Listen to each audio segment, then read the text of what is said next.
Don't waste my fucking time. The story better be fucking real.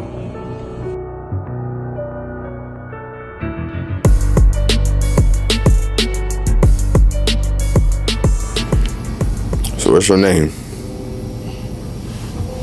My name is... What is my name? I got so many names. My name is Eric Morton. Eric. But I'm also known as Enrique Morton. Enrique Morton. On social media, everybody knows me as Enrique. So, how long you been running the shop? I've been running the shop for about possibly 7 years now. 7 I think years. that's how I did. Yeah, about 7 years now. Like I had the shop before the pandemic. It's been a minute. Just you by yourself or? Just me by myself. Just you by yourself. All right. Yeah. What's your vision with this? My vision is to get barbers the same opportunity I had. You know what I'm saying? Put some barbers in here, maybe get somebody to manage. I have barbers right now that's working, but I want to eventually leave somebody as manager and open a few other shops. Okay. So that's the ultimate goal, which is going to be hard to achieve because it's rough out here. The business, you know what I'm saying, people don't like to work. You know what I'm saying? I find myself at work a lot, you know, by myself, you know, chopping everybody, you know what I'm saying, because the barbers, sometimes they don't show up when they're supposed to show up. They don't show up on time. But I know people looking at this, they might get a little frustrated, like why he putting me out there like that, you know. But yeah, that's my plan to eventually leave somebody in charge, and for me to go down Florida or somewhere vacationing and just check back and see if how the shop is running or how the shops are running. You know what I mean? That's the ultimate goal. That's a goal. That's a goal. Yes, sir. All right. Tell me how you feel about Trump. Trump is What's up, fella? Trump is right now on everything he talked about. He's standing on it. You know what I mean? He's standing on it. You can just leave that over there. Yeah. But yeah, Trump is standing on everything that he talked. You know, that he said he was going to do. I noticed that a lot of Democrats are still upset because he won the election, so they still are having this attitude like he's still campaigning right now. So there's a lot of frustrated people out here. So Trump is doing what he's supposed to do. I still back Trump. Okay. You know what I'm saying? And I ain't trying to act like I don't. That You know part. what I'm saying? So I can tell anybody who's against Trump, when you're dealing with me, hopefully security will be around if you're going to start, you know, questioning me and chastising me about the whole Trump issue. Okay. I ain't playing with nobody. That part. Yeah. Exactly. All right. Anybody special in your life right now? I don't know what I got going on. You know, I had a girlfriend and she seemed to be in and out a lot. You know what I mean? I feel like I'm overqualified. You know, being a black business owner. When you're an honest person and you're trying to do the right thing in life, and you don't believe in putting your hands on women, and you're very helpful, you tend to lose women's focus. I think sometimes they might have to go out and get somebody to treat them fucked up before they can appreciate you. That's my personal opinion. Sometimes they got to go through some bad shit to realize you're a good guy. So right now, and as far as somebody special go, I don't know what the hell I got going on. I had a lot of people that are interested, and so there's some interesting women, but as far as somebody special, man, I don't even know how to answer that fucking question right now. So what's your opinion on the world and what's going on right now? The world is very dangerous right now. Under the Biden and Harris administration, they let a lot of migrants over here, and the migrants was eating cats and dogs and shit like that. You know what I'm saying? We lost a lot of dogs. I want to take my head off and salute, you know, for the animals that's gone and shit like that. But they up in dog and cat habit somewhere, I guess. And the people that lost their pets due to migrants sinking their teeth in it and showing cannibalistic behavior, you know what I mean? My heart goes out to them, you know what I'm saying? So we gotta protect our pets, you know what I'm saying, whenever we bring migrants in the country. All jokes aside. Now the country is messed up, man. Like, people are divided.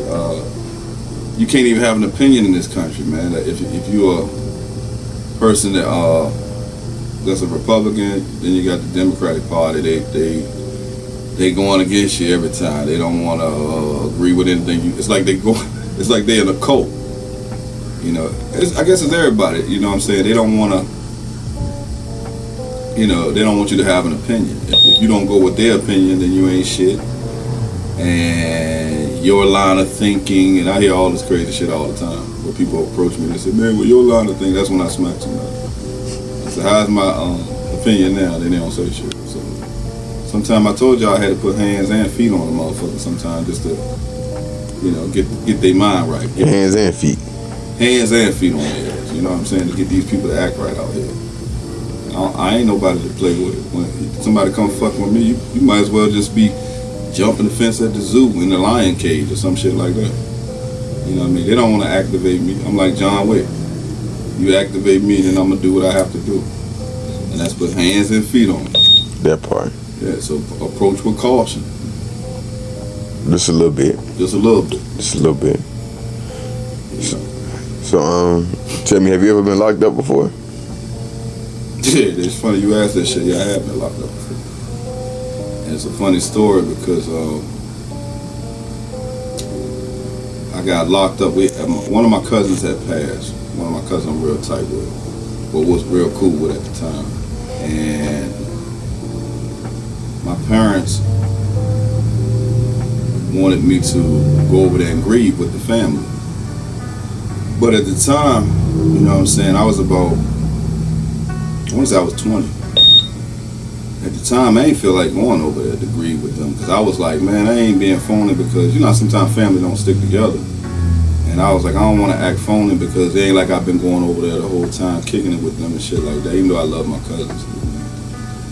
But I just didn't feel like going because of that. I felt like it wasn't sincere. So I was going to a basketball game. I think it was John Marshall playing TJ. And I was rolling with some niggas that,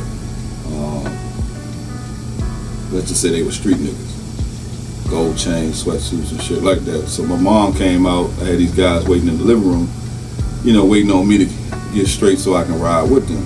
Mm-hmm. My mom came out, looked at me, and looked at them niggas with them sweatsuits on and shell toes and shit. She said, nigga, you going to jail.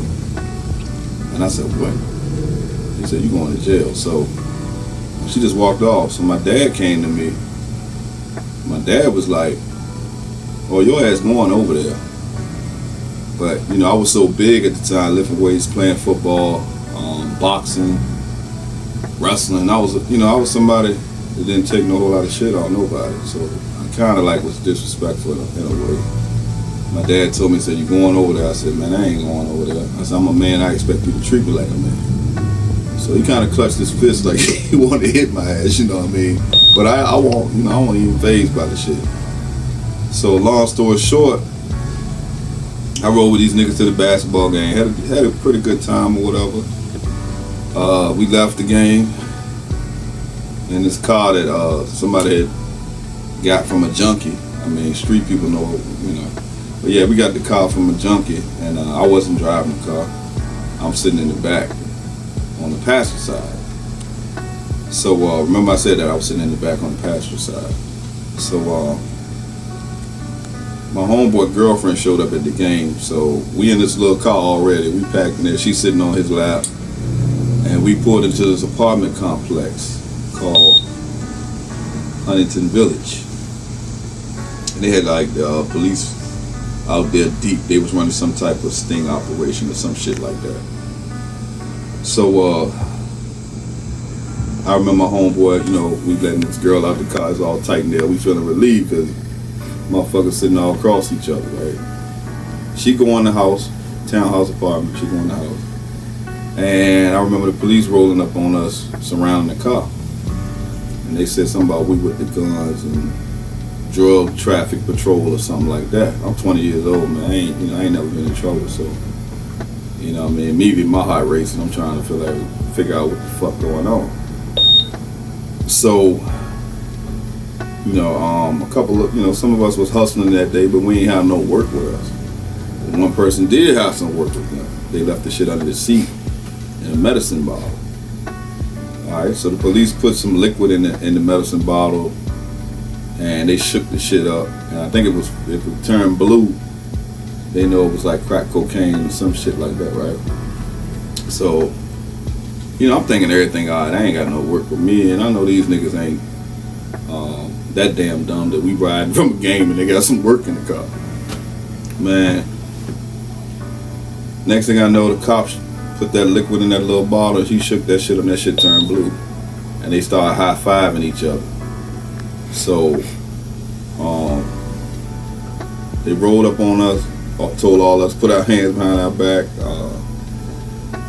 Everybody knew who shit it was, so they just started screaming. The other guys were screaming out the one person who the shit belonged to name. They was like, look, we ain't taking no charge for you. We ain't going to jail. I'm just quiet. You know what I'm saying? They read us our rights and shit.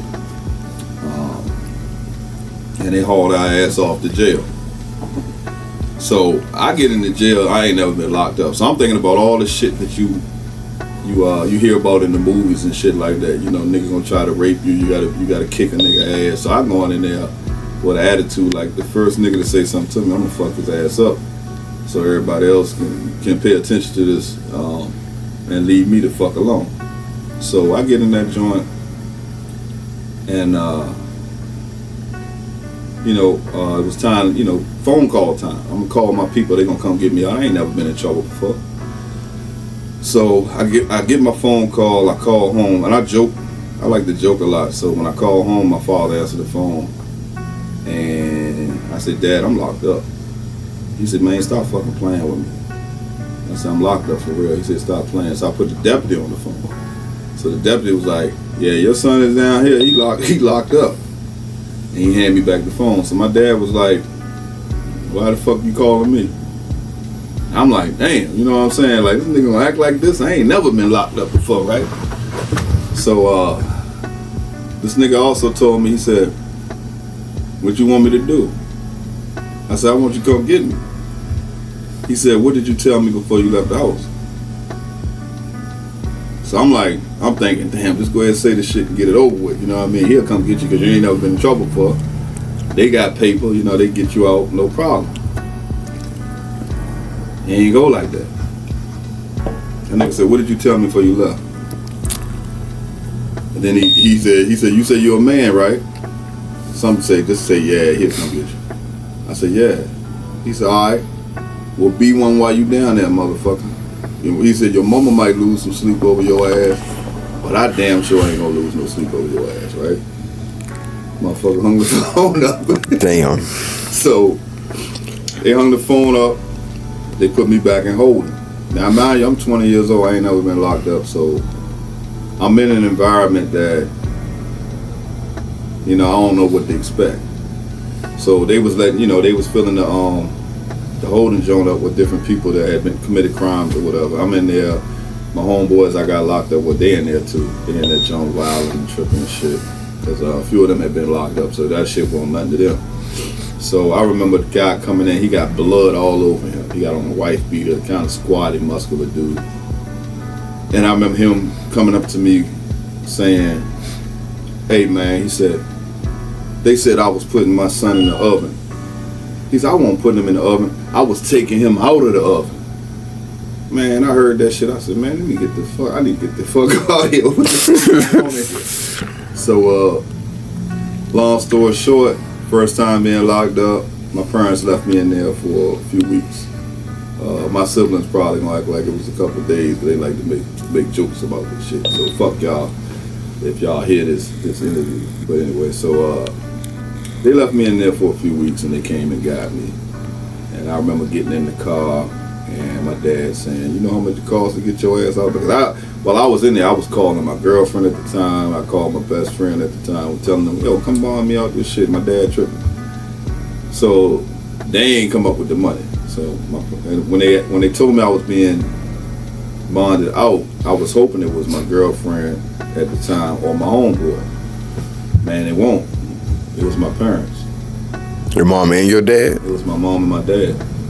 So I was like, shit. You know what I mean? I was glad to get out, but I was like, I know I'm gonna hear some shit. So we hadn't even left the property.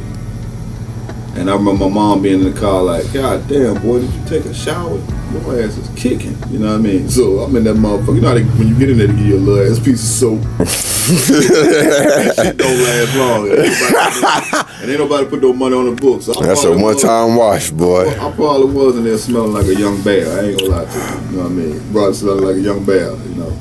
And I remember my dad saying, I don't know if he thought I was getting smart. My mom, he said, I know you ain't talking no shit. He said, because I'll turn this motherfucker around and take your ass back. So I'm like, this nigga tripping. So I said, let me just shut the fuck up. And then he was like, you know how much it costs to get your ass out? I was like, nah. He said, $250. So I said, damn, I sat up in this motherfucker for a few weeks. And these motherfuckers couldn't come up with $250. So I was pissed off, but I was glad I was being released. So I ain't want to incriminate myself, so I told the story the best way I could. You know? Yeah, it's a lot more to it, but yeah, that happened to me the first time I got locked up, and I remember hearing, you know, when I came home, that my little brother, me and my little brother was tight. You know, even to this day, we ain't never had a fight or no shit like that. We real tight, right? They said my brother kept on telling my parents, he was younger than me. So they said every day, either he was coming home from school or something. They was like, he was saying, y'all ain't getting him out yet.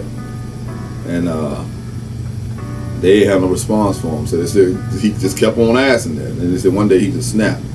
Like, y'all leave my fucking brother in there knowing he ain't never did no shit wrong. He ain't never been in trouble. So my sister, she used to joke with me like, you know, the only reason why your ass got out is because, you know, little bro put some pressure on their ass. They saw he was going crazy. So I guess I gotta thank my little brother, if that's the case, for putting a little pressure on their ass so I could come home. So yeah, that's pretty much it, man. That's the time I got locked up. Yeah. That's the first time I got locked up. First and last? Yeah, the first time I got locked up. First time. And the crazy part about it, you know, me being incarcerated for some other nigga shit, that made me quit what I was doing though. You understand what I'm saying? So I was like, damn, if I get locked up for somebody else shit, I felt like God was trying to tell me that this game wasn't for me. You know what I'm saying? And I was kind of fucked up anyway what I was doing, because I was raised with morals and integrity not to do the shit. And you know, coming out of my house, you did have knowledge yourself, and knowing that, you know, you selling your people poison, being a sellout and shit like that. You know what I mean? My conscience was fucking with me, you know what I'm saying? Because I knew better, you know what I mean? So God was just punishing me, you know what I'm saying? And because when you know better, you get punished the most. Because God expects more out of you. You know what I mean? So yeah, that was the first time I got locked up. That was the experience that I had. That's part of the experience. I ain't gonna give y'all everything. Not everything. Anything special you want to say to your fans? To my fans? Everybody that's watching Shop Talk, and everybody that's being supportive. Yeah, I just want to thank everybody for being supportive, and hopefully they'll continue supporting me. You know, I got a lot of content that I've already done. They're gonna be surprised. I don't want to get it. Stay tuned. Yeah.